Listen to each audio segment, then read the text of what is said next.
She hid in a stranger's car to escape her toxic ex, trembling in the back seat, praying not to be found. The man who opened the driver's door didn't call the police or kick her out. He simply asked, "Are you running from someone?" and drove away. What she didn't know, the calm stranger who saved her was a mafia boss who'd been waiting 5 years to protect someone again. The lamp exploded against the wall 6 inches from Mia's head. She didn't scream. Screaming only made it worse. Instead, she ducked, covering her face as ceramic shards rained down on her shoulders, and ran for the bedroom. "Don't you dare walk away from me." Caleb's voice cracked with rage, footsteps thundering behind her. Mia's hands shook as she grabbed the duffel bag she'd hidden under the bed 3 days ago. 3 days of careful planning, stealing $20 here and there from the grocery money, hiding her important documents in the lining.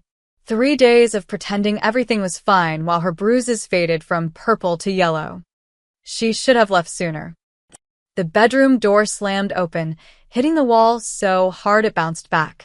Caleb caught it, his face twisted into something she barely recognized anymore. 2 years ago, he'd been charming, attentive. He'd brought her coffee in bed and called her beautiful. Now, his eyes held nothing but possession and fury. "You think you can leave me?" He laughed, but there was no humor in it. "After everything I've done for you? I gave you a home, Mia. I gave you everything." "You gave me bruises," Mia whispered, clutching the bag to her chest. "You gave me fear." His jaw clenched. "I gave you discipline. You needed it. You were nothing when I found you." "I was happy." The words burst out before she could stop them. "I had friends. I had a job I loved. You took it all away." Caleb's hand shot out, grabbing her wrist. His fingers dug in exactly where the old bruises still lingered. Mia gasped, tears springing to her eyes. "You're not going anywhere," he said, voice dropping to that deadly quiet tone that meant real danger. "We're going to sit down, and you're going to apologize for being dramatic. Then we're going to have a nice dinner, and you're going to forget this stupid idea." Mia's knee came up fast, catching him in the stomach. It wasn't a perfect hit. She'd never been good at fighting, but surprise worked in her favor. Caleb's grip loosened just enough. She yanked her arm free and bolted. Behind her, furniture crashed. Something glass shattered. Caleb was shouting, words blurring together into a roar of rage. Mia didn't look back. She ran through the living room, nearly slipping on scattered papers, and threw herself at the apartment door. Her fingers fumbled with the deadbolt. Once. Twice. "Mia." Caleb's hand grabbed the back of her shirt. The lock clicked. The door flew open. Mia twisted out of his grip, hearing fabric tear, and stumbled into the hallway. Her phone and keys were clutched in one hand, the duffel bag in the other. She ran. "You can't hide from me," Caleb screamed from the doorway. "I will find you. Do you hear me? I will always find you." The elevator was too slow. Mia hit the stairwell door, her bare feet slapping against cold concrete as she flew down 3 flights of stairs. Her lungs burned, her vision blurred with tears. But she didn't stop. The lobby was empty, the night security guard nowhere to be seen. Mia burst through the glass doors into the October night, freezing air biting her skin. She'd forgotten shoes, forgotten a jacket, but going back wasn't an option. Rain had made the sidewalk slick. Mia ran anyway, ignoring the sting of gravel cutting into her feet. Behind her, she heard the building door slam open. "Mia." Panic gave her speed she didn't know she had. She rounded the corner, spotted the parking garage across the street, and darted toward it. Cars honked. Brakes squealed. She didn't care. The garage was dimly lit, full of shadows and the smell of oil and wet concrete. Mia's breath came in ragged gasps as she pressed herself against a concrete pillar listening. Footsteps echoed from the street, getting closer. "I know you're here," Caleb called, his voice bouncing off the walls. "Come out, baby." "I'm sorry." "Okay. I just lost my temper. We can talk about this." "Lies." "All lies." Mia had heard them before, had believed them before. Not this time. She moved deeper into the garage, checking car doors frantically. Locked. Locked. Locked. Her hands trembled so badly she could barely grip the handles. "You're making this worse for yourself." The gentleness dropped from Caleb's voice. "When I find you, and I will find you, you're going to regret this." A black SUV sat in the corner, expensive looking, with tinted windows. Mia tried the handle with no hope left. It opened. She didn't question it, didn't think. She climbed into the back seat, pulled the door shut as quietly as possible, and curled up on the floor, making herself as small as she could. The duffel bag pressed against her chest. Her phone screen showed 11:47 p.m. and a dozen missed calls from Caleb. Through the tinted windows, she watched his shadow pass by, heard his footsteps slow, then quicken again. He was searching, hunting. "Where are you?" His voice was farther away now, frustrated. "Where are you?" Mia held her breath until black spots danced in her vision. Then she heard it, the driver's door opening. Her heart stopped. She'd been so focused on hiding from Caleb that she hadn't considered the car had an owner. Someone who would find her here, call the police, maybe hand her right back to. "Don't move," a man's voice said. Low. Calm. Controlled. Mia's eyes flew up to the rearview mirror. Dark eyes met hers, steady, analytical, revealing nothing. The man was maybe 35, with sharp features and an expensive suit that somehow looked lived in rather than stuffy. There was something unsettling about how still he was, how he watched her without fear or surprise. Like he'd seen worse things than a terrified woman hiding in his backseat. "Please," Mia whispered, voice breaking. "Please don't." "Are you running from someone?" he asked. Not "what are you doing?" or "get out of my car." Just that simple question, asked like he already knew the answer. Mia nodded, tears finally spilling over. The man's gaze shifted to the rearview mirror, looking past her. Through the back window, Mia could see Caleb's silhouette at the garage entrance, phone pressed to his ear, still searching. The man's jaw tightened almost imperceptibly. Then, he started the engine. "Stay down," he said. The SUV rolled forward smoothly, headlights cutting through the darkness.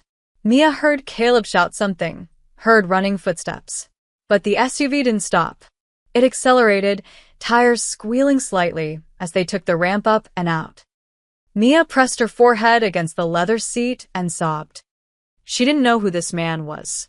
Didn't know where he was taking her. But for the first time in 8 months, Caleb's hands weren't on her. For now, that was enough.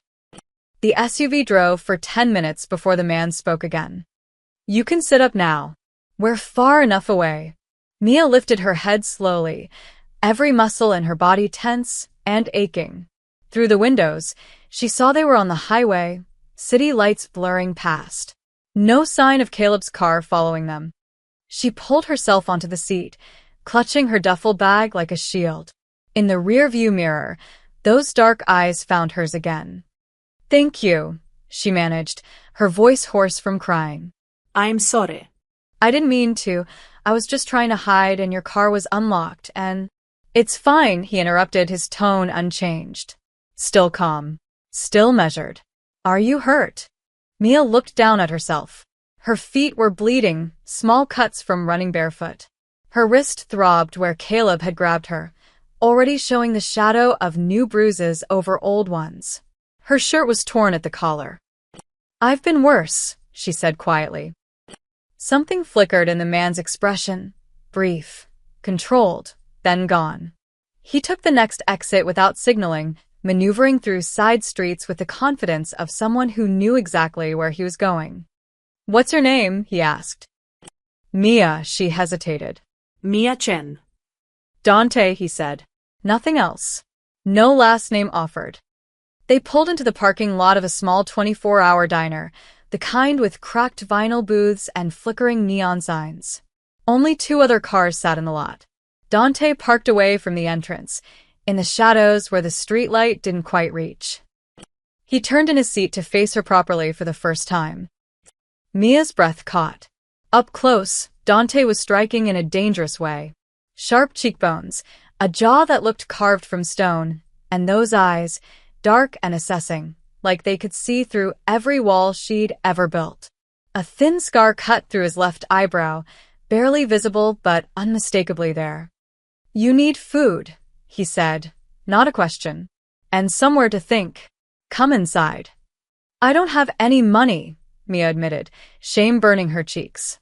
"Caleb controlled all our accounts. I only have $43 and—" "I didn't ask if you had money," Dante opened his door. "I asked you to come inside."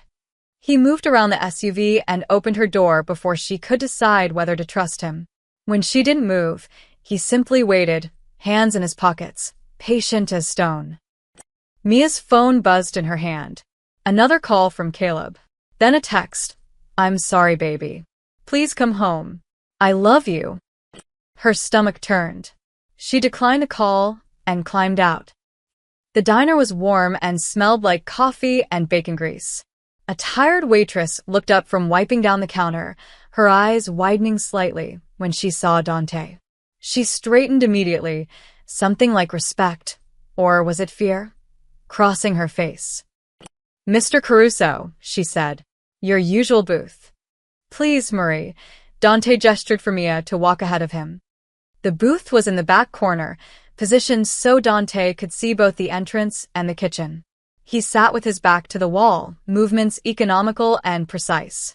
Everything about him seemed controlled, contained, like he was constantly aware of every exit and every threat. Mia slid into the opposite seat, suddenly aware of how she must look. Barefoot, bleeding, shirt torn, eyes swollen from crying. Marie brought coffee without being asked, along with a first aid kit.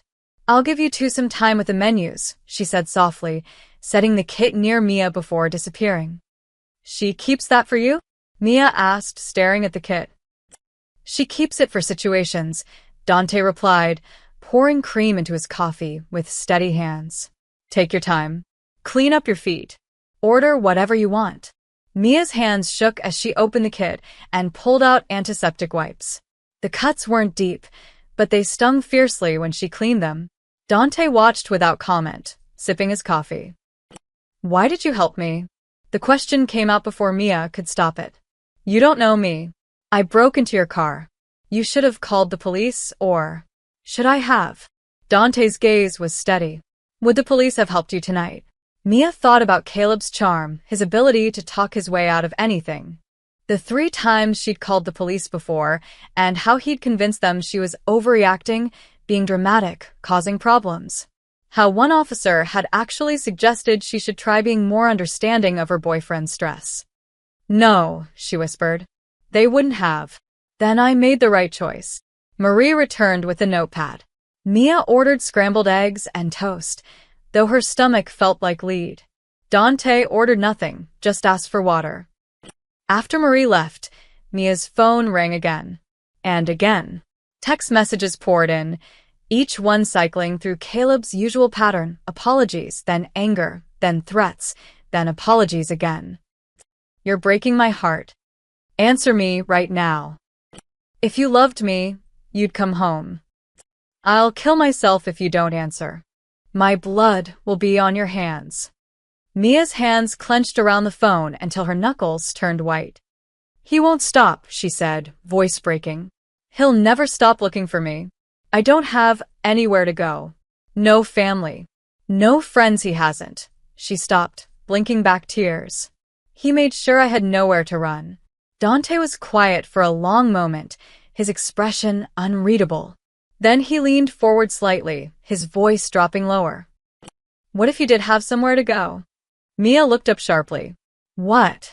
"Somewhere safe. Somewhere he can't find you. Just for a few days, until you figure out your next move." "I can't ask you to." "You're not asking," Dante said. "I'm offering." Continue the story in section 4 by following the brief I provided in 900 words only. Mia stared at Dante across the table, searching his face for any sign of deception. She'd learned to read micro-expressions from living with Caleb, the tightening around the eyes before an explosion, the false smile that preceded cruelty. But Dante's face showed nothing except patient waiting. I don't understand, Mia said slowly. Why would you do this? You don't know me. I could be anyone. I could be dangerous?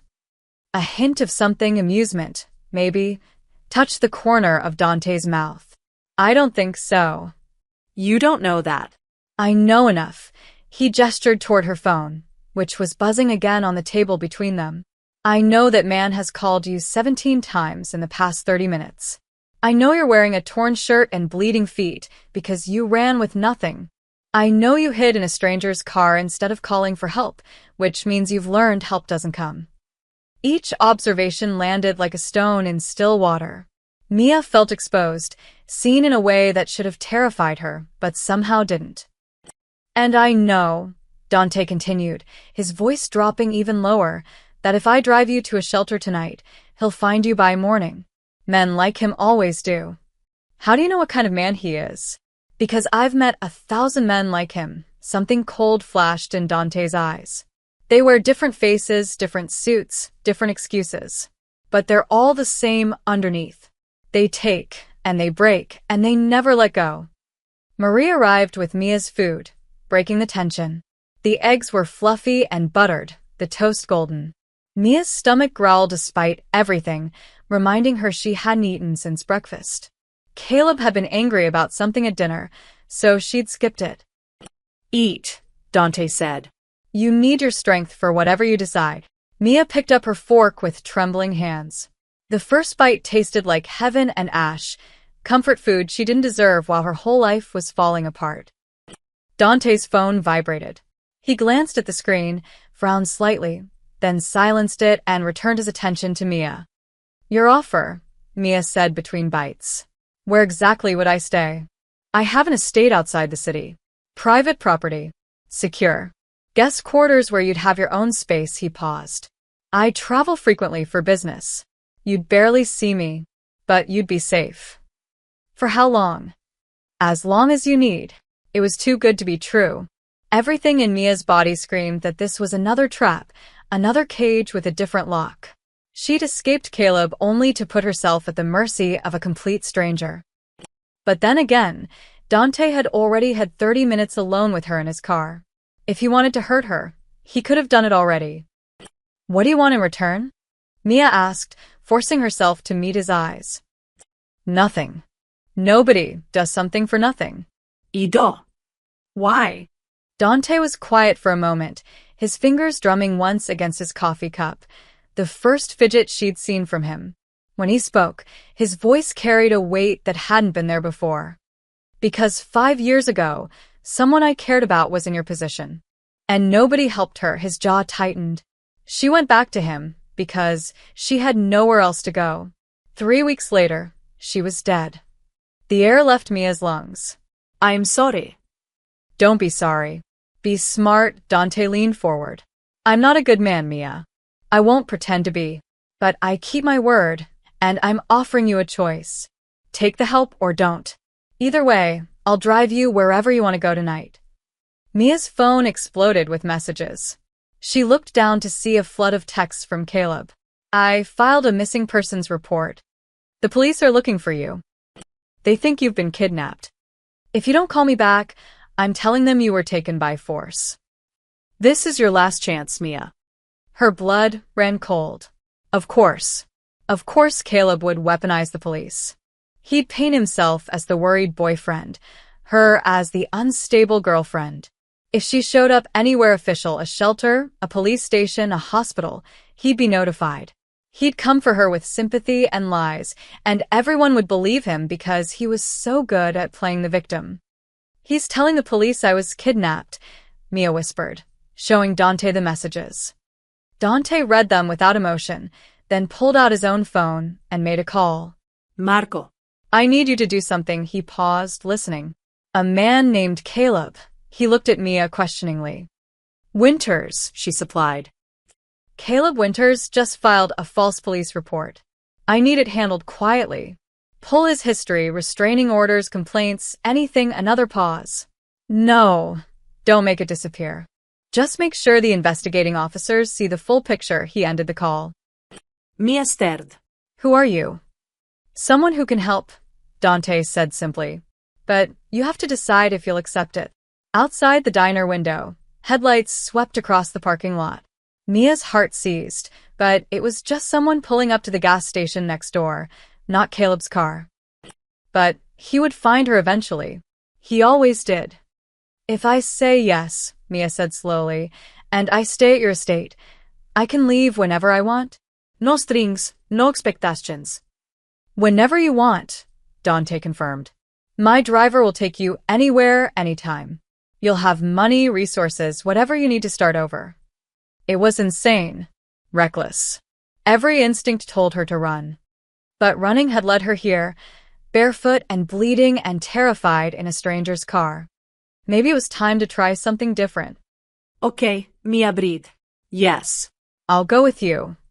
Dante nodded once, as if he'd expected nothing less. Finish your food. Then we go. The drive to Dante's estate took 40 minutes, heading away from the city into hill country, where houses disappeared behind gates and walls. Mia watched the landscape change through the window, her exhaustion weighing heavier with each passing mile. Dante had given her his jacket, expensive, perfectly tailored, still warm from his body. It smelled like cedar and something else, something dark and clean. Mia wrapped it tighter around herself, trying not to think about how easily she was trusting a man whose last name she'd only learned from a waitress. Caruso. Dante Caruso. She'd heard that name before, somewhere. A news article maybe, or a half-remembered conversation. But her mind was too foggy to place it. You can sleep if you need to, Dante said, his eyes on the road. We're still 20 minutes out. I can't, Mia admitted. Every time I close my eyes, I see him. Dante's hands tightened slightly on the steering wheel, the only indication he'd heard her. They passed through a small town where everything was closed except a gas station. Dante pulled in without explanation, disappearing inside for several minutes. When he returned, he handed Mia a bag. Inside were bandages, antibiotic ointment, a bottle of water, pain medication, and, unexpectedly, a pair of soft slip-on shoes in what looked like her size. How did you? I pay attention, Dante said simply, pulling back onto the road. Mia felt tears prick her eyes again. When was the last time someone had noticed what she needed without her having to beg for it? The estate appeared gradually, first security cameras mounted on trees, then a stone wall that seemed to go on forever, and finally massive iron gates that opened as they approached. Motion sensors, Mia realized. Or someone watching. The driveway wound through manicured grounds lit by soft landscape lighting. Mia caught glimpses of fountains, gardens, and what looked like a separate guest house before the main building came into view. It wasn't quite a mansion, but it was close. 3 stories of stone and glass, modern but warm, with lights glowing in several windows despite the late hour. You live here alone? Mia asked, incredulous. Mostly, Dante parked near a side entrance. I have staff. Security. People who maintain the property. But the main house is mine. Before Mia could respond, the door opened and a woman in her 50s appeared. She wore slacks and a neat blouse despite the hour, her silver-streaked hair pulled back in a bun. Her eyes went immediately to Mia, taking in every detail with the assessing gaze of someone trained to notice things. Rosa, this is Mia, Dante said, climbing out. She'll be staying in the blue guest suite. She needs clothes, toiletries, and anything else that makes her comfortable. Rosa's expression softened immediately. Of course. Hello, dear. Let's get you inside where it's warm. Mia followed them through a side entrance into a mudroom that was bigger than the apartment she'd shared with Caleb. Beyond it was a kitchen that belonged in a magazine, marble countertops, professional appliances, and a breakfast nook with windows overlooking dark gardens. But it was the people that made Mia stop. 2 men stood near the kitchen island, both turning when they entered. They were built like Dante, tall, watchful, moving with that same controlled economy of motion. One had a scar running down his neck. The other had knuckles that looked like they'd been broken and healed wrong more than once. Both wore holstered guns on their hips. Mia's step faltered. "Marco, Vincent," Dante said calmly. "Mia is a guest. She's under my protection. Spread the word." The two men exchanged glances.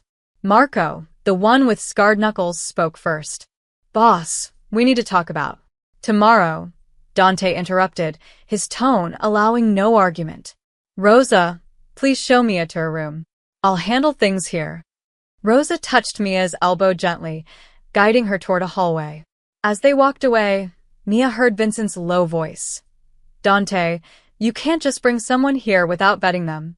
The family." The rest was cut off as Rosa led Mia up a curved staircase to the second floor. The hallway was wide, lined with artwork that looked expensive and original. Rosa stopped at a door painted soft blue. "Here we are, sweetheart."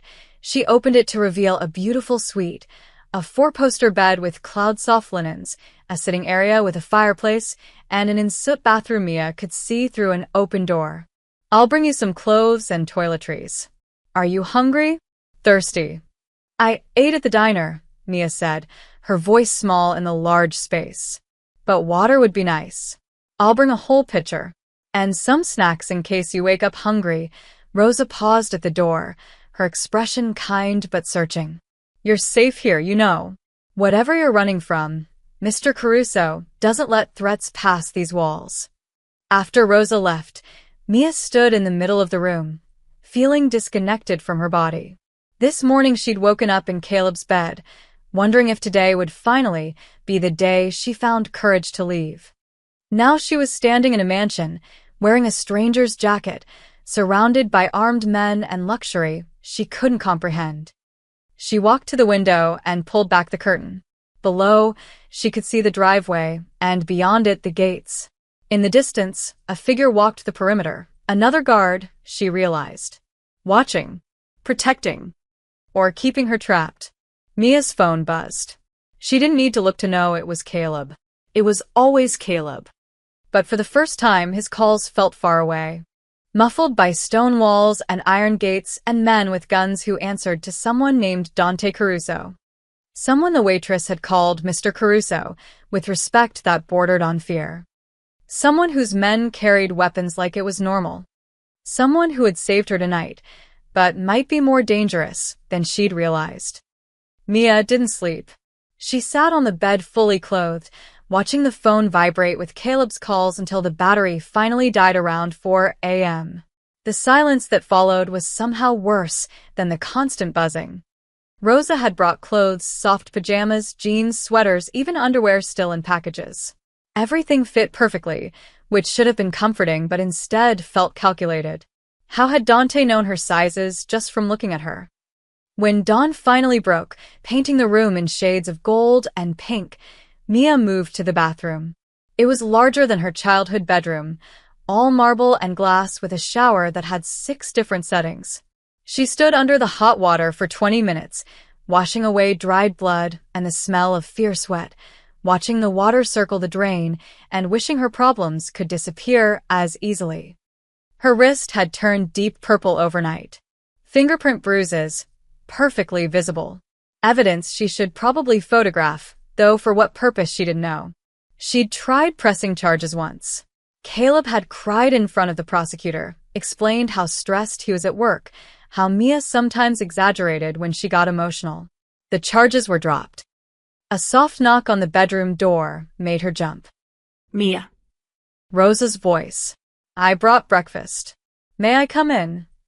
Mia pulled on the jeans and a soft gray sweater Rosa had provided. "Yes, come in." Rosa entered with a tray, scrambled eggs, fresh fruit, toast, coffee, and orange juice. She set it on the small table by the window, then turned to Mia with assessing eyes. "Did you sleep at all?" "No," Mia admitted. "That's normal. First night in a strange place, after what you've been through." Rosa gestured to the tray. "Eat what you can. Mr. Caruso wants to speak with you when you're ready." "No rush." "He's in his study." After Rosa left, Mia picked at the food. Everything tasted like cardboard, but she forced herself to eat anyway. She needed strength for whatever came next. She found Dante's study on the first floor, following Rosa's directions. The door was open, revealing a room lined with bookshelves and dominated by a massive desk. Dante sat behind it, reading something on his laptop, still wearing the same clothes from last night. He looked up when she knocked. Mia. Come in, he closed the laptop. How are you feeling? Confused, she said honestly, stepping inside. Your men have guns. They do. The waitress at the diner knew your name. She was afraid of you. Respectful, not afraid. There's a difference. Is there? Mia stayed near the door, one hand on the frame. Who are you really, Dante? He studied her for a long moment, then stood and walked to a cabinet, pouring 2 glasses of water. He offered her one, which she accepted but didn't drink. I run a business, he said. Import-export mostly. My family has been in this business for 3 generations. What kind of imports? The kind that requires security. He returned to his desk but didn't sit, instead leaning against it. My family has connections throughout the city. We solve problems that conventional channels can't handle. We protect people who need protection. And yes, sometimes that means we exist in gray areas the law doesn't like to acknowledge. Mia's mouth went dry. You're talking about the Mafia? Dante's expression didn't change. I'm talking about a family business that values loyalty, honor, and taking care of our own. That's the same thing. Maybe he took a sip of water. Does it change anything? You're already here. It changes everything. I don't know what I thought, but not this. Mia's hand shook, water sloshing in her glass. I escaped one dangerous man only to what? Dante's voice remained calm. Have I threatened you?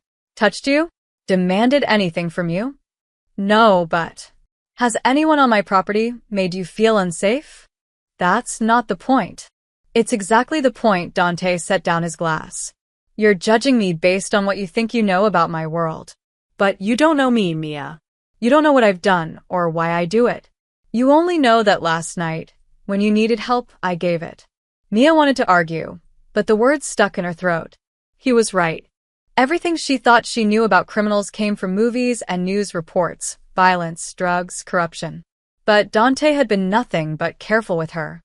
Her phone, now plugged in and charging on Rosa's insistence, started ringing from where she'd left it upstairs. Even from here, Mia knew it was Caleb. He would have charged his phone, would have spent all night figuring out how to find her. He won't stop, she whispered. You don't know Caleb. He's relentless. He'll find me eventually, and when he does, he won't find you here. You can't know that. Yes, I can. Dante's voice carried absolute certainty. Because I've already had my people look into him. Caleb Winters, 32, works in pharmaceutical sales. Lives in a rental downtown. Has a history of domestic complaints from 3 previous relationships, all dropped. 1 restraining order that expired. 2 DUIs he talked his way out of. He's a bully who's good at manipulation, but he's not connected. Not protected. Just an ordinary predator who's gotten away with it because the system failed. Mia felt sick. You investigated him? Already. I had to know what we were dealing with. Dante pulled out his phone and showed her the screen, a police report with Caleb's name. He filed the missing person report like he threatened. But Marco made sure the responding officers saw his full history. They're calling it suspicious rather than concerned boyfriend now. But he'll still come looking. Let him try. Something cold flashed in Dante's eyes. If he comes near this property, my security will handle it. Legally, he added, seeing her expression. We'll document everything, build a case against him that actually sticks. But only if you want that. What do you mean? I mean you have a choice, Dante straightened. You can stay here, safe and hidden, while we gather evidence and build a legal case to keep him away permanently. Or I can have my driver take you anywhere you want to go right now, give you money to start over somewhere new. But Mia, his gaze locked onto hers. Running doesn't end this. Men like Caleb don't give up. They hunt. And eventually they find. Mia's legs felt weak. She set down the water glass before she dropped it. You're saying I should stay. I'm saying you should fight. And I'm offering you the resources to do it. Why?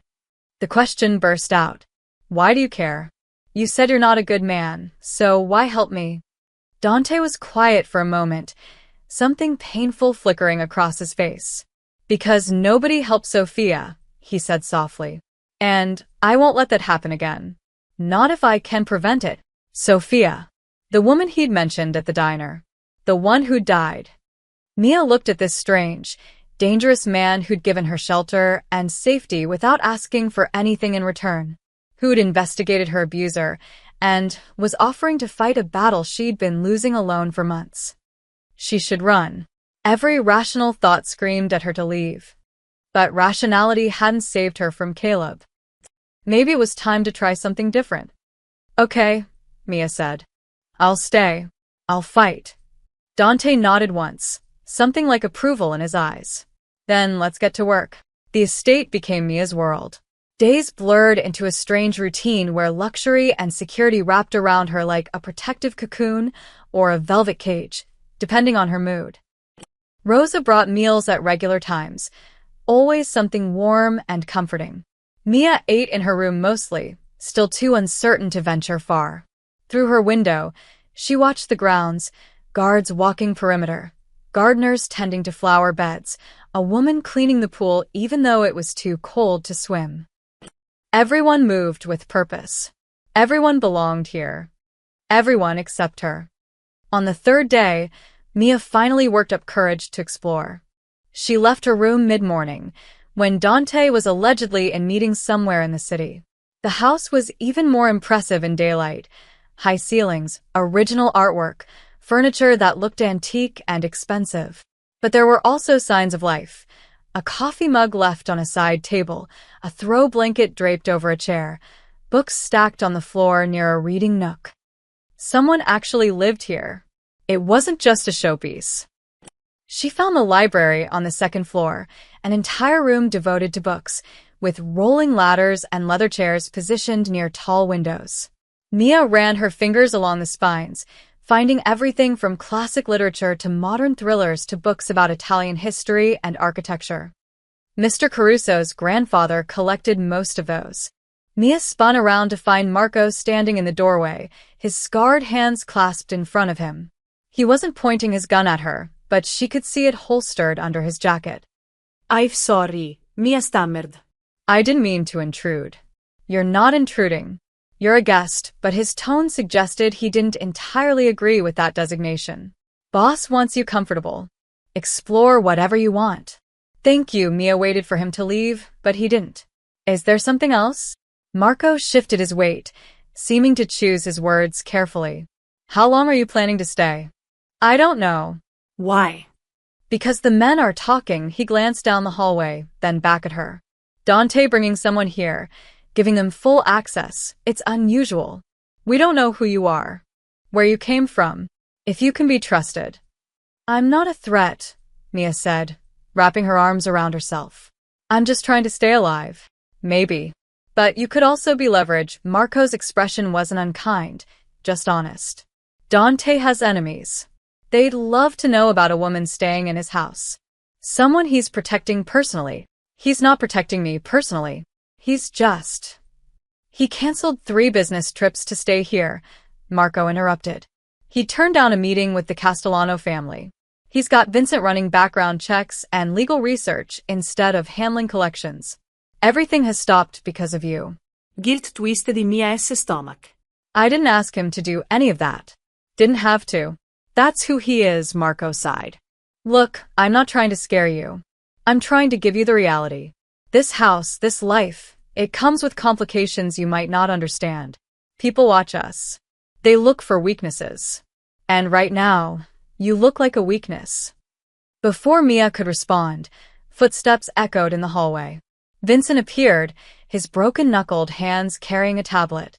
He stopped when he saw them, his eyes narrowing. Marco. Boss wants you downstairs. Marco nodded and left without another word. Vincent lingered, studying Mia with open suspicion. You settling in okay? He asked, though it didn't sound like he cared about the answer. Fine, thank you. Rosa taking good care of you? Yes. Good. That's good. Vincent tapped the tablet against his palm. You talk to anyone outside the estate? Family, friends.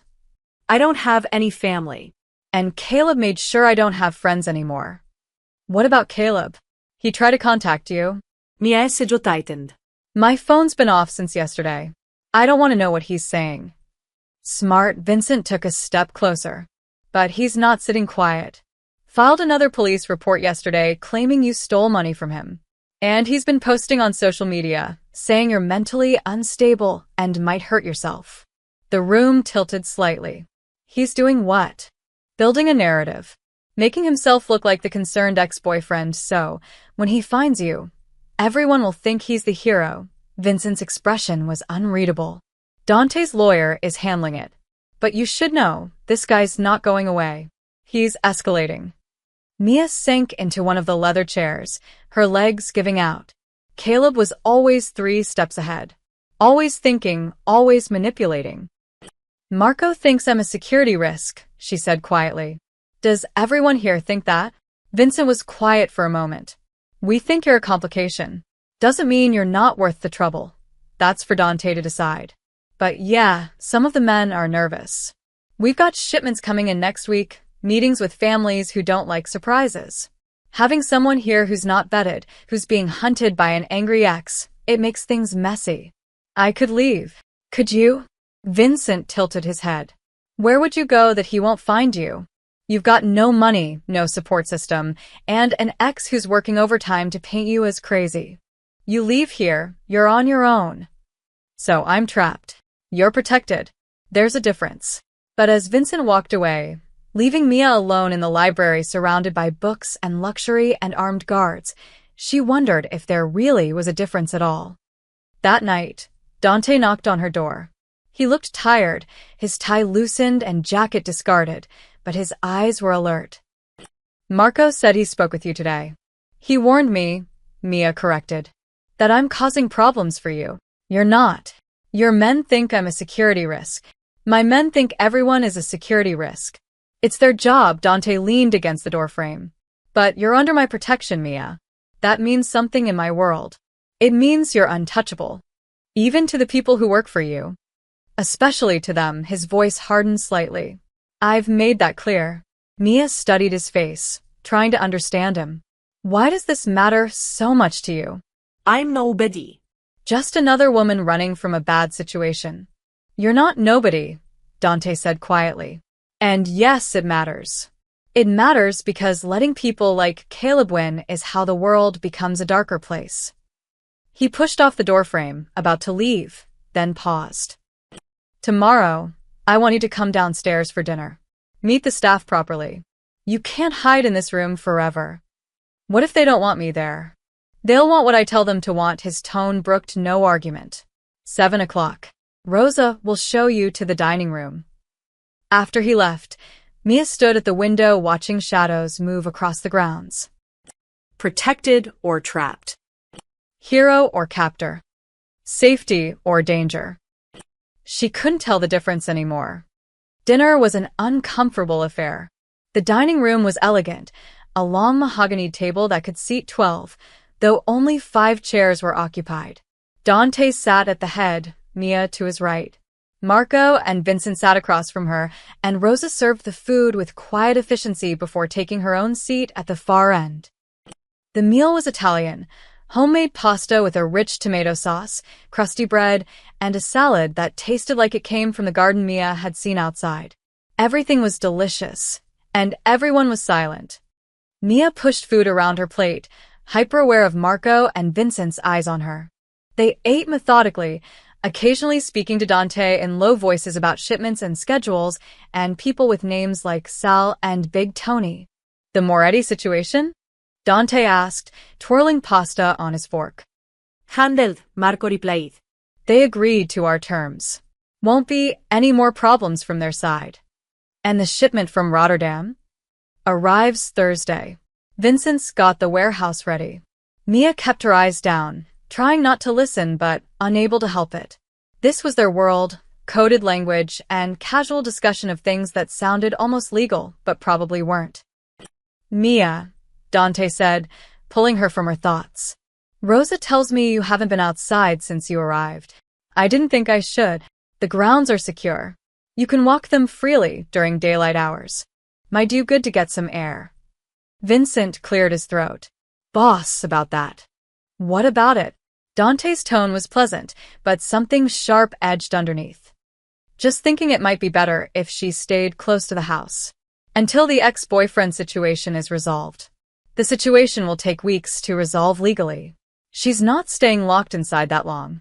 I'm just saying, if someone's watching... No one is watching, Dante set down his fork with deliberate care. I have 12 men on rotation, cameras on every entrance, and a perimeter alarm system that costs more than most people's houses.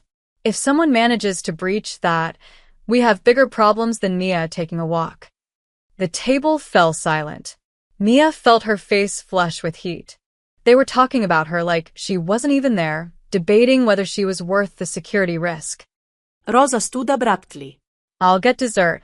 Mia pushed back her chair. May I be excused? I'm not very hungry. Dante's eyes found hers, something apologetic in them. Of course. Mia fled before tears could come. She made it halfway up the stairs before she heard footsteps behind her, lighter than the guards, quicker. Mia, wait, Rosa caught up, slightly breathless. Don't take it personally, dear. They're protective of Mr. Caruso, that's all. They don't trust me. They don't trust anyone. It's not about you, Rosa touched her arm gently. Come with me. I want to show you something. Rosa led her not back upstairs but down a side hallway Mia hadn't explored yet. They stopped at a door that opened into a cozy sitting room, smaller than the formal spaces, with comfortable furniture and walls covered in photographs. This is the family room, Rosa said, where the Carusos keep their history. Mia stepped closer to the photos. There were dozens of them. Black and white images of stern-looking men in suits, faded color photos of family gatherings, and more recent pictures of Dante at various ages. In one, he was maybe 7, grinning gap-toothed between an older couple. In another, he was a teenager, serious-faced and already tall. But it was a particular photo that made Mia stop. Dante, maybe 5 years ago, with his arm around a beautiful woman with dark hair and a bright smile. They were at some kind of party, both dressed formally, both looking happy. That's Sophia, Rosa said quietly. The woman he mentioned to you. She's beautiful. She was his cousin. They grew up together, closer than siblings. Rosa's voice carried old grief. Her husband was not a good man. Jealous, controlling, violent. We all knew, but Sophia wouldn't leave. She said she loved him, that he'd change. And the family. Rosa shook her head. The family doesn't interfere in marriages. Old rules, old ways. What happened? One night he went too far. By the time we found her, it was too late. Rosa's hands clenched. Dante was away on business. He blamed himself for not being there, for not breaking the rules, and intervening sooner. After that, something changed in him. He became harder in some ways, but also more aware. More willing to help people that the family's rules say we should ignore. Mia touched the photograph gently. That's why he helped me. That's why he'll protect you even when his men think it's complicated. Because he won't let it happen again. Rosa turned to face her. But you need to understand something, Mia. The life Mr. Caruso leads, it's dangerous. His family is one of the 5 major families in this region. They control territories, settle disputes, handle problems that regular law can't or won't touch. The Mafia, Mia whispered. We don't use that word. But yes, essentially Rosa's expression was kind but serious. Dante is trying to move the family toward legitimate business. His father ran things the old way. Violence, fear, blood. Dante wants something different. But you don't change 100 years of tradition overnight. He has enemies outside the family who want to take what's his, and opposition inside the family who think he's too soft. And I'm making things harder for him. You're making things complicated, Rosa corrected. But he chose this. Nobody forced him to help you. They heard voices from the hallway, Marco and Vincent, arguing in hushed tones. Shouldn't be here, it's not right. Not our call to make. What if she's working with the Castellanos? What if this whole thing is a setup? She's terrified. You saw her. Could be an act. Dante's voice cut through, cold and authoritative. That's enough. Both of you my study. Now. Footsteps retreated. Rosa sighed. See what I mean? They'll come around. They just need time to trust. But as Mia looked at the photograph of Dante and Sophia, both smiling and unaware of the tragedy ahead, she wondered if trust was something anyone in this world could really afford. And she wondered what would happen when Caleb inevitably found a way through those iron gates and expensive security systems. Because men like Caleb always found a way. The police arrived on the 6th day. Mia was in the library, trying to focus on a book she'd read the same page of 4 times, when she heard the doorbell. Voices drifted up from downstairs, professional, official. Her heart seized. She crept to the top of the stairs, staying in the shadows where she could hear but not be seen. Appreciate you coming all this way, officers. Dante's voice, smooth and unhurried. How can I help you? We're investigating a missing person case. A woman's voice, crisp and no nonsense. Mia Chen. Her boyfriend filed a report claiming she was taken against her will 6 days ago. We have reason to believe she may be at this location. Mia's blood turned to ice. Caleb had found her. Somehow he'd found her. I'm afraid I don't know anyone by that name, Dante said calmly. Mr. Caruso, we can get a warrant, if necessary. That won't be needed, detective. A new voice, smooth, expensive, the kind that came with law degrees from prestigious schools. I'm James Wheeler, Mr. Caruso's attorney. My client has no legal obligation to answer questions without representation present. However, in the interest of cooperation, I can tell you that Ms. Chun is not being held against her will. So she is here? The male officer asked. I didn't say that, Mr. Wheeler. What I'm saying is that if a woman matching that description were hypothetically staying somewhere as a guest of her own free will, it wouldn't be a missing person case. It would be a woman exercising her legal right to go where she pleases. Silence. Then the female detective spoke again, her voice harder. Mr. Winters has evidence that Ms. Chun is mentally unstable.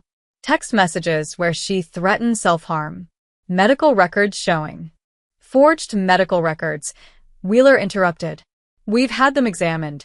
The dates don't match up, and the doctor listed claims he never treated anyone by that name. As for the text messages, they're taken out of context. I have documentation here showing a pattern of harassment and domestic violence complaints against Mr. Winters from 3 previous relationships. More silence. Mia pressed against the wall, hardly daring to breathe. Why would Mr. Winters fabricate this? The male officer asked. Because Ms. Chen left him after months of documented abuse, and he's attempting to force her to return by making himself appear to be the victim. It's a classic abuser tactic, officers. I'm surprised you're not familiar with it. We're familiar with it, the female detective said, voice tight. We're also familiar with wealthy men using their resources to hide things. Mr. Caruso, your family's reputation. My family's reputation has nothing to do with a woman's legal right to seek safety from her abuser. Dante's tone remained pleasant, but steel ran underneath. If you'd like to verify Ms. Chen's well-being, I'm sure she'd be willing to make a statement. But I want it on record that this visit feels more like harassment than a legitimate welfare check. We just want to ensure she's safe. Then perhaps you should have ensured she was safe the 3 times she called 911 from her apartment. Wheeler's voice could have cut glass. I have the call logs. Each time, officers responded, and each time Mr. Winters talked his way out of consequences. Now that she's finally escaped, you show up at the doorstep of the man who helped her. Interesting priorities, don't you think? Footsteps on the stairs made Mia spin around. Rosa appeared, gesturing urgently for Mia to follow. They went quickly to Dante's study, where Rosa positioned her near the door, but out of immediate sight. If they ask to see you, you don't have to say anything without a lawyer, Rosa whispered. But it might be better if you show them you're okay. Your choice. Mia's hands shook. If she stayed hidden, it looked like she was being held captive. But if she showed herself, Caleb would know exactly where she was. The voices grew louder as people moved toward the study. Dante appeared first, his expression calm but his eyes finding Mia immediately, a silent question. Behind him came 2 police officers and a man in an expensive suit who must be Wheeler. Ms. Chen, the female detective, a black woman in her 40s with sharp eyes, stepped forward. I'm Detective Harris. This is Officer Park. We need to ask you a few questions. Mia stepped into view, keeping her shoulders back despite wanting to curl into herself. Ivy Fine. I'm here because I want to be. Your boyfriend is very worried about you. He's not my boyfriend anymore. And he's not worried. He's angry that I finally left. Mia's voice came out stronger than she felt. He's been calling and texting nonstop. He's posted lies about me on social media. He filed false reports. Everything he's doing is to control me, just like he controlled me for 8 months. Detective Harris studied her carefully. Can you show me your arms? Mia understood. She pushed up her sleeves, revealing the fading bruises on her wrists, the yellowed remnants of older marks. The detective's expression tightened. How did you get those? Caleb. Every time I tried to leave, or talked back, or didn't do exactly what he wanted, Mia met her eyes. I ran barefoot from our apartment 6 days ago, because he was going to hurt me. Mr. Caruso found me hiding in his car and brought me somewhere safe. That's the truth. Officer Park wrote something in his notebook. Detective Harris exchanged glances with him, then looked at Wheeler. We'll need a formal statement. Absolutely, Wheeler said. We can arrange that at your station with me present. But I think it's clear this isn't a kidnapping case. Mr. Winters is claiming. Mr. Winters is lying. Mia's voice cracked. He's always lying. That's what he does. He lies and charms and manipulates until everyone believes him instead of me. But look at my wrists, detective. Look at the documentation Mr. Wheeler has. Who's telling the truth? Detective Harris was quiet for a long moment. Finally, she nodded. We'll need that statement tomorrow. And Miss Chun, if you ever feel unsafe here. I feel safer here than I have in a year, Mia said quietly. After the police left, Mia's legs gave out. She sank into a chair, shaking. Dante poured her water, while Wheeler made notes on his tablet. They'll investigate Caleb now, Wheeler said. The forged medical records were sloppy. He'll face charges for that alone, plus the false police reports. I'd say we're building a solid case for a restraining order. How long will that take? Mia asked. Weeks, maybe months. But in the meantime, he's on their radar. He can't make any aggressive moves without consequences. After Wheeler left, Dante sat across from Mia, studying her face. You did well, he said. I was terrified. I know. You did it anyway, he paused. Caleb will know you're here now. The police will have to tell him they found you safe. He'll escalate. I know. We'll be ready. But that night, Mia dreamed of Caleb breaking through the gates, through the guards, through every wall Dante had built. And in her dream, when he finally reached her, he was smiling. The meeting happened 3 days after the police visit, and Mia wasn't supposed to know about it. She'd come downstairs for water around midnight, unable to sleep. The house was supposed to be quiet at this hour, but voices drifted from behind the closed doors of Dante's study, not loud, but intense. Angry. Mia knew she should go back upstairs. This wasn't her business. But when she heard her name, her feet stopped moving. Can't keep her here indefinitely, Marco's voice, frustrated. The Castellanos are asking questions. They heard about the police showing up. They think we're hiding something. We are hiding something. That was Vincent. A woman who's dragging heat onto the family. The cops came here, Dante. To your house. When was the last time that happened? They came because I let them. Dante replied, his voice level. I could have refused entry. Made it a problem. Instead, we cooperated. They saw Mia was fine, and now they're investigating her abuser instead of us. I'd call that a win. You'd call it a win? A new voice, older, rougher. Mia didn't recognize it. Your father would have called it weakness. A Caruso doesn't bring civilian problems into the family. My father is dead. Ice crept into Dante's tone. And I don't operate by his rules. Maybe you should, the older man again. The families are talking, Dante. They say you're distracted. They say this woman has made you soft. The Morettis are testing our borders. The Castellanos are moving product through our territory without asking permission. They smell blood in the water. Then maybe we should remind them why that's a mistake. Or maybe you should remember who you are. Footsteps paced across the floor. You're not some civilian playing hero. You're the head of the Caruso family. You have responsibilities to the organization, to the men who depend on you, to the legacy your grandfather built. One woman's problems can't take priority over all of that. Uncle Sal. Marco started. Don't Uncle Sal me. I've been in this life since before you were born. I watched Dante grow up. I know what he's capable of when he focuses a pause. But this woman is a distraction we can't afford. Not now. Not with the Castellanos circling. Mia's chest tightened. She was causing exactly what Marco had warned her about. Division, doubt, weakness. Mia stays. Dante's voice cut through the tension like a blade. That's final. Even if it costs you the family? Sal asked quietly. The family follows me or they don't. But I won't throw out a woman who needs protection because it's inconvenient. Inconvenient. Sal's laugh was bitter. It's dangerous. Every day she's here. We're vulnerable. What happens when Caleb Winters shows up at the gates? What happens when he brings the police again, or lawyers, or media attention? What happens when the Castellanos figure out they can use her against you? That won't happen. You can't guarantee that, Vincent, this time, his voice urgent. Boss, listen to me. We're loyal to you. All of us. But we're also trying to protect you.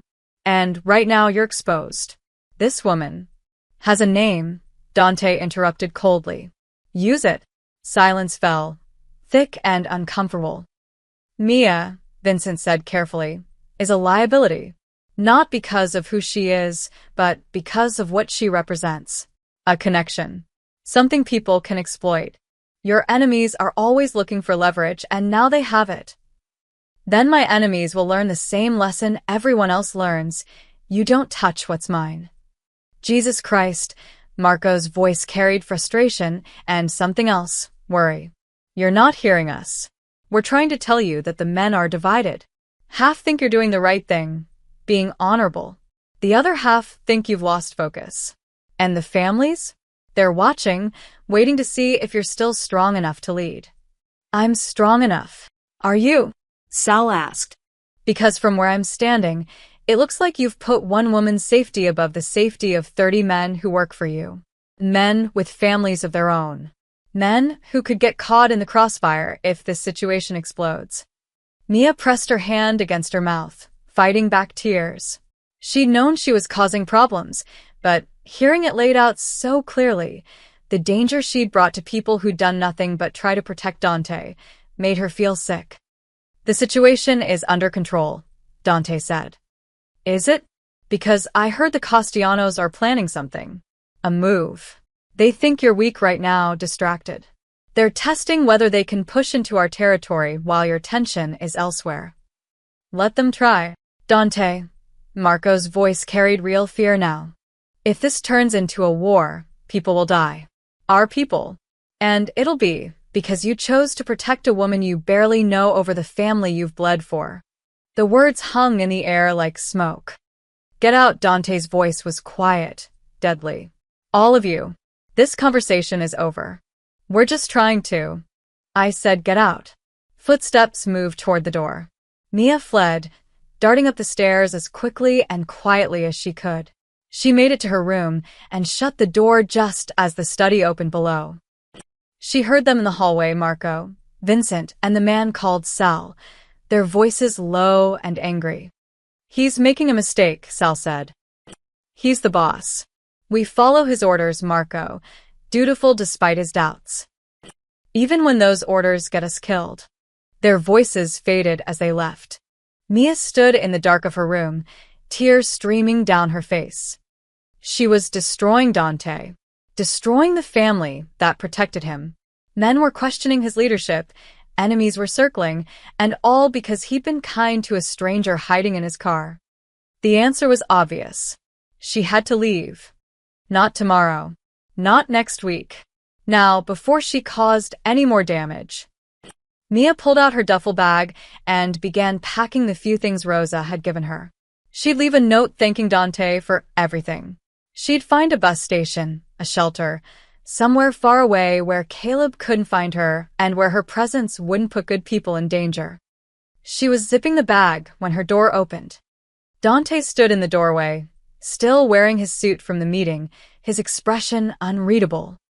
"Going somewhere?" he asked quietly. Mia's hands froze on the zipper. "I heard you. The meeting." I heard what they said. "I thought you might have." They're right, Dante. "I'm causing problems for you. Your own family is turning against you because of me." "I can't. I won't be responsible for that." Dante stepped into the room, closing the door behind him. "You're not responsible for men who question my judgment. But they're right to question it. You barely know me. Why would you risk everything for?" "Because it's the right thing to do," he moved closer, his voice soft but firm. "And because I decide what risks are worth taking. Not Marco. Not Vincent. Not my uncle. Me. But..." "No," he held up a hand. "You're not leaving, Mia. Not like this. Not running scared into the night again. I don't want to destroy what you've built. Then stay and let me protect you properly. Let me show my family and my enemies that I keep my word." His eyes locked onto hers. "Trust me." Mia wanted to argue, wanted to insist she was doing the right thing by leaving. But she was so tired of running. "Okay," she whispered. "I'll stay." The morning after Mia tried to leave, Dante knocked on her door at 7 a.m. "Get dressed," he said when she answered, still in pajamas and bleary-eyed. "Something comfortable. Meet me downstairs in 10 minutes. He was gone before she could ask questions. Mia found him in the kitchen, wearing track pants and a fitted t-shirt that showed he was more muscular than his suit suggested. It was the most casual she'd seen him, and somehow it made him seem more human, less untouchable. "Come on," he said, handing her a bottle of water. "We're going outside." He led her through the gardens to a building she'd noticed before but never approached, a converted garage that had been transformed into a private gym.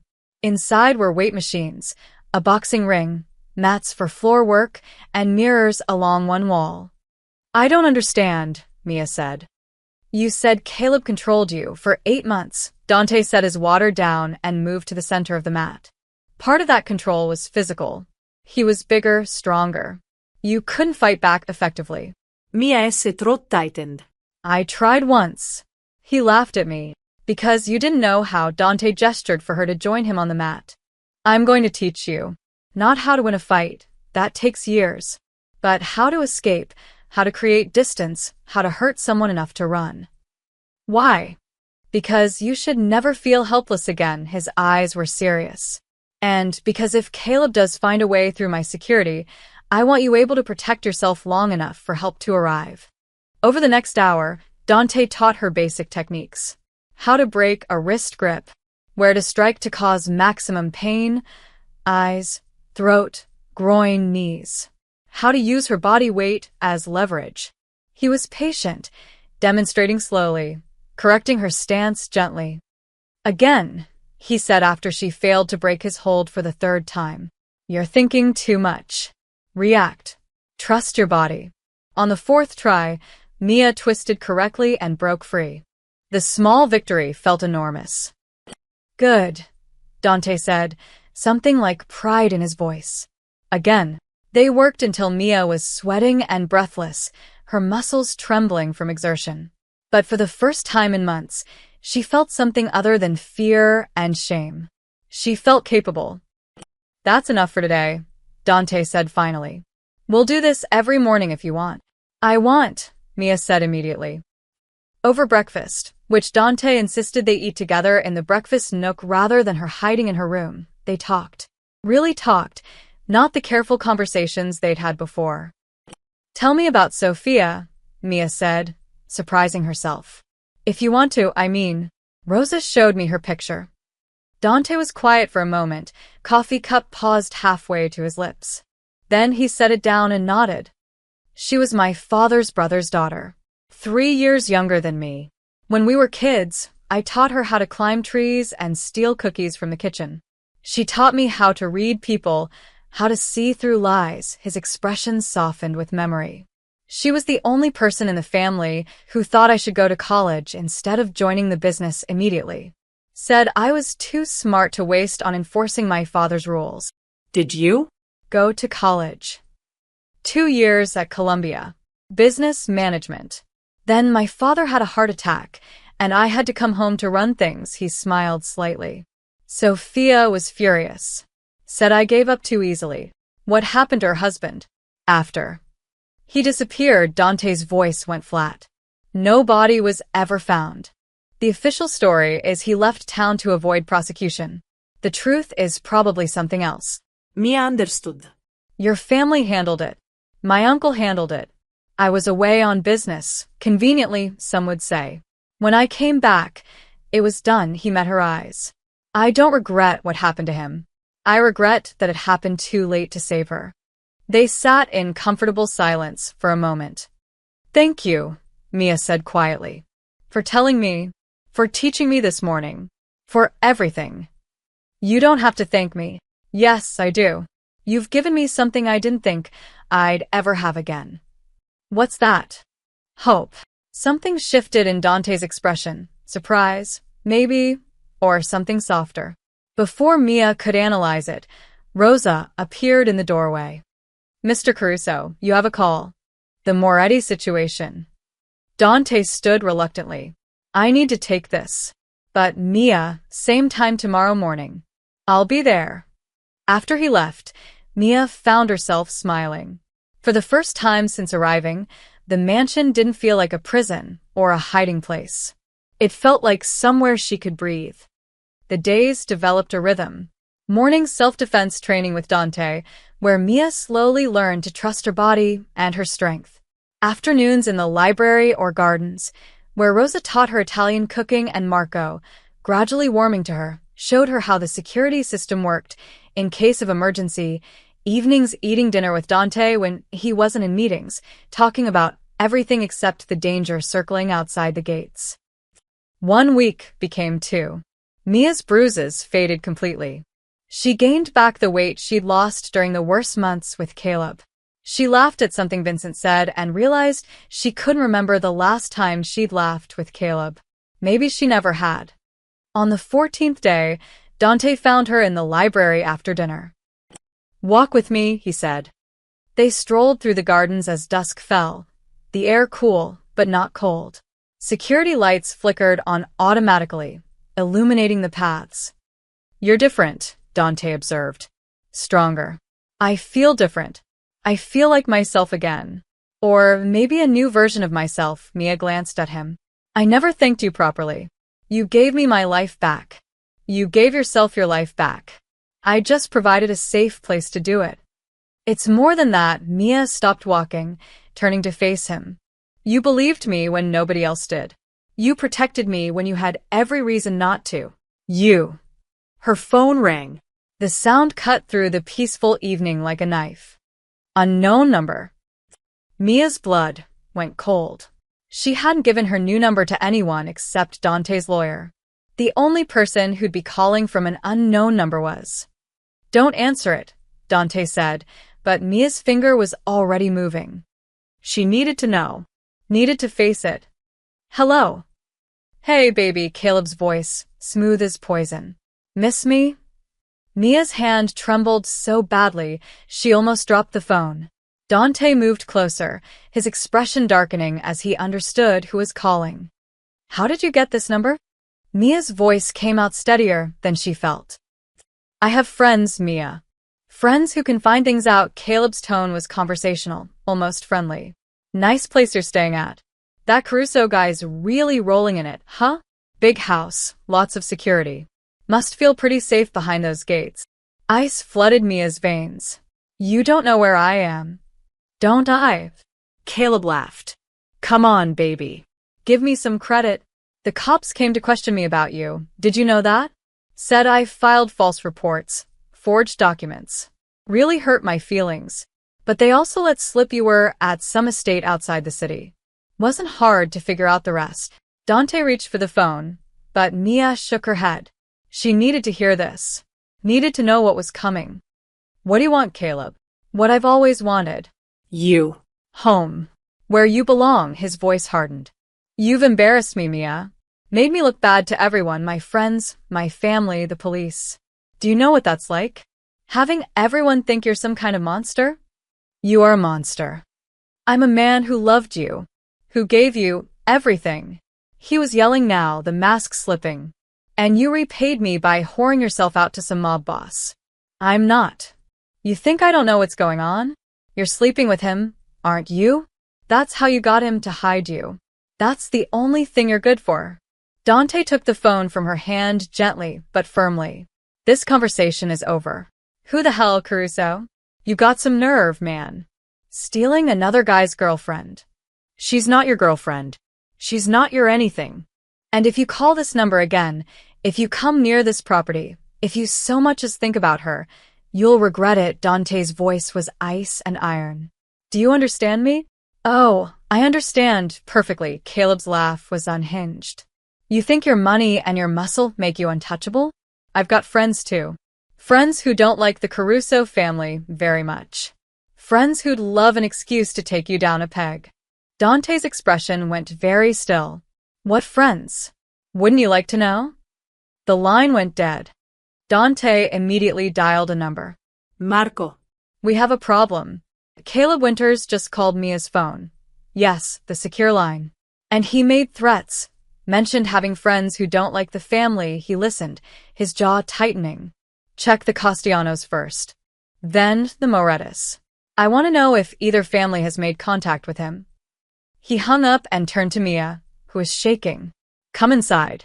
Now. Back in the house, Dante's study filled quickly with people. Marco, Vincent, two other guards Mia recognized, and Uncle Sal, who looked at her with something between pity and I told you so. He's working with someone, Marco said, scrolling through his tablet. Has to be. Civilians don't just find secure phone numbers. Someone with resources gave it to him. The Castellanos, Sal said. They're the only ones bold enough right now. Why would they care about Caleb? Mia asked, her voice small. They don't. Vincent leaned against the desk. They care about Dante. They've been looking for an opening, a way to make him look weak or distracted. Your ex just handed them the perfect opportunity. It gets worse, Marco said, looking up from his tablet. Caleb posted bail for a guy named Marcus Webb 2 days ago. Webb has connections to the Castellano organization. Low-level enforcer does their dirty work. Dante's expression went cold. What kind of dirty work? Intimidation mostly. Some collection. A few assaults. Marco's face was grim. Nothing that would connect directly back to the family, but everyone knows who he works for. So Caleb bails out a Castellano enforcer, then calls me making threats. Dante's hands clenched. They're using him. Probably promised to help him get to Mia in exchange for information about our security, our routines. We need to move her, Sal said immediately. Get her out of the city, somewhere the Castellanos can't reach. No, Dante's voice was flat. That's exactly what they want, me distracted, resources divided, showing weakness by running. Then what do you suggest? Sal challenged. We wait for them to make a move? Put everyone here at risk. I'm sorry, Mia whispered. Everyone turned to look at her. I'm so sorry. I should have never. I'll leave. Right now. I'll disappear somewhere they can't find me, and you won't have to. You're not going anywhere. Dante moved to her side. This isn't your fault. The Castellanos were looking for an opening. Caleb just happened to be it. But Marco, increase security. Double the perimeter guards. I want cameras checked hourly. Vincent, reach out to our contacts in the police department. Make sure they know Caleb Winters is working with organized crime. That should invalidate any custody or welfare claims he tries to make. Dante's voice was pure command. And find out everything about Marcus Webb. Where he lives, where he drinks, who he talks to.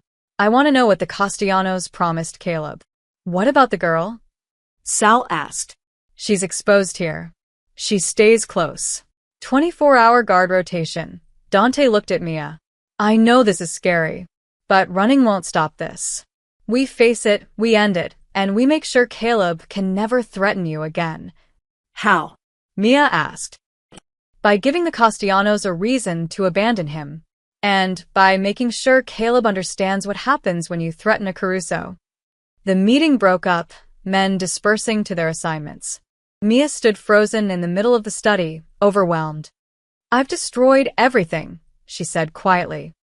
No, Dante moved closer, his voice gentle despite the hardness still in his eyes. You survived. Everything else is just details. 3 days later, the attempt came. Mia had convinced Rosa to let her go to a local grocery store, just for an hour, just to feel normal. 2 guards accompanied her, staying close but not hovering. She was in the produce section, debating between apples when she felt it, that prickling awareness of being watched. She turned and saw him. Marcus Webb, matching the photo Marco had shown her. And standing beside him, looking triumphant and unhinged, was Caleb. Miss me, baby? Caleb called out, loud enough that other shoppers turned.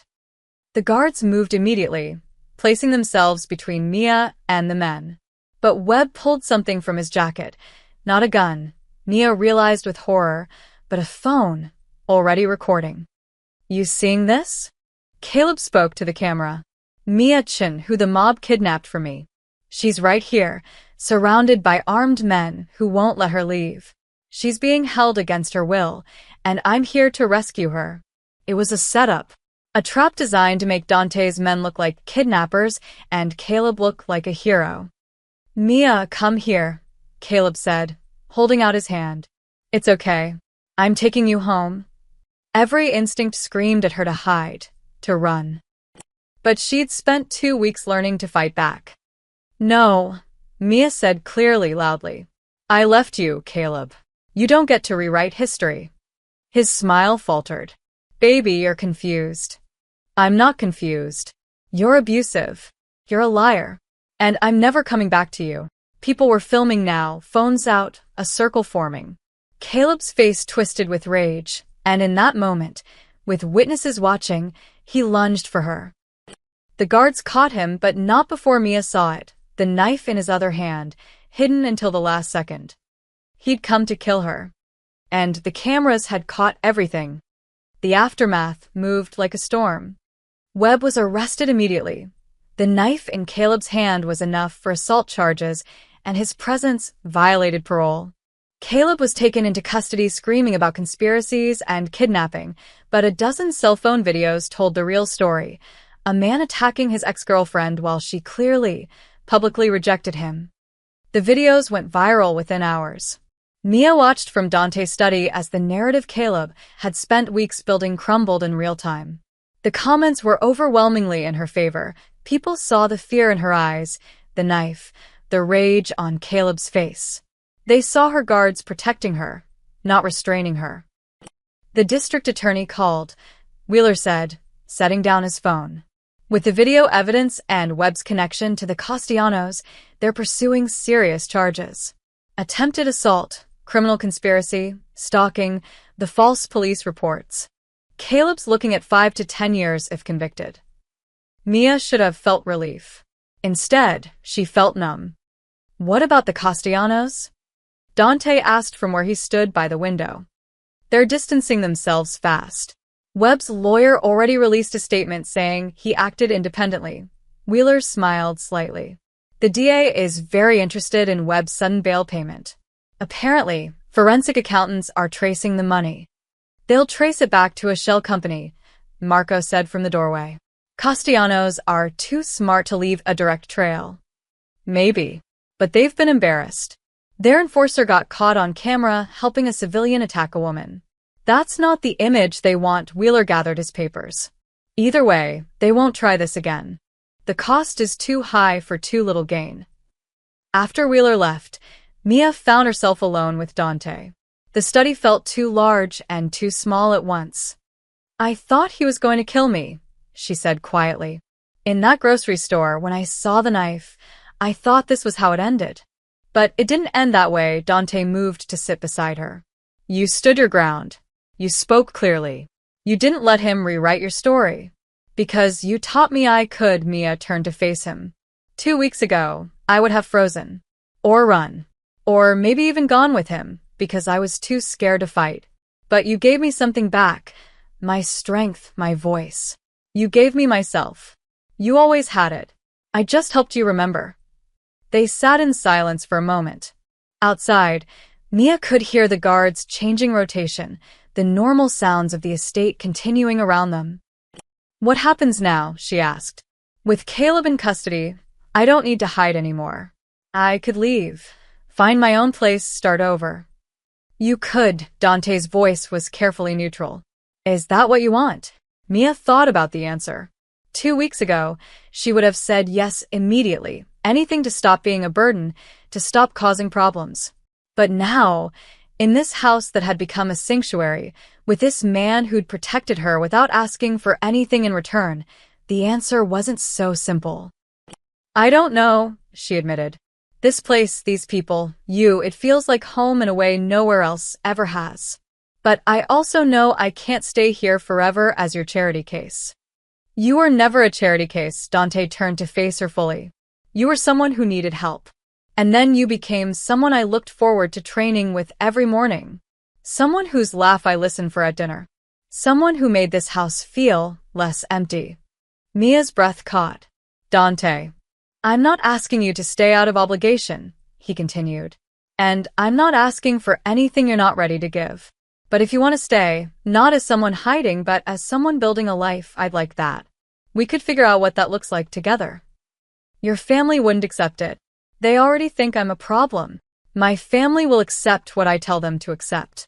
And Uncle Sal, Dante smiled slightly, actually told me this morning he was impressed by how you handled yourself at the grocery store. Said any woman brave enough to face down her abuser on camera has spine. He said that. His exact words were, maybe the girl has Caruso blood after all coming from him. That's high praise. Mia felt tears prick her eyes, but they were different from the tears she'd cried 2 weeks ago. These weren't tears of fear or despair. They were tears of possibility.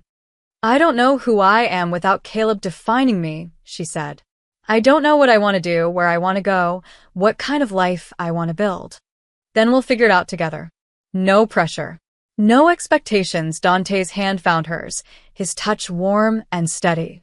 Just time and space to become whoever you want to be. What if that person doesn't fit in your world?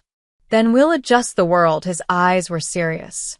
I've spent 5 years trying to change my family's business, move us towards something more legitimate, something my grandfather would have been proud of.